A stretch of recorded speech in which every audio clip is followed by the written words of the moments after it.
L'Ukraine et l'Union européenne qui ont donc été mises à l'écart de ces négociations annoncées et de cet agenda entre Donald Trump et Vladimir Poutine. L'une de nos équipes a rencontré à Paris le ministre espagnol des Affaires étrangères qui participait à une réunion internationale sur l'Ukraine. Voici la position de José Manuel Alvarez. Écoutez, on ne peut pas décider de ce qu'ils font les autres. Le président des États-Unis a été élu démocratiquement et il prend ses propres décisions.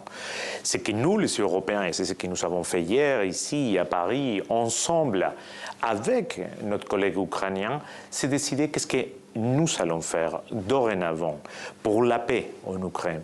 La voix de l'Ukraine doit être entendue et bien évidemment, l'Europe doit être autour de la table, puisque l'agression russe contre l'Ukraine impacte directement la stabilité et la sécurité de l'Europe. Nous voulons, que la liberté, l'indépendance et la souveraineté de l'Ukraine soient respectées.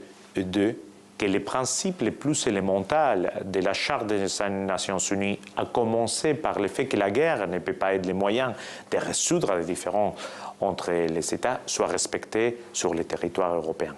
Une guerre d'agression, une guerre injuste, ne peut pas finir avec une paix injuste. Ça doit être une paix juste et durable.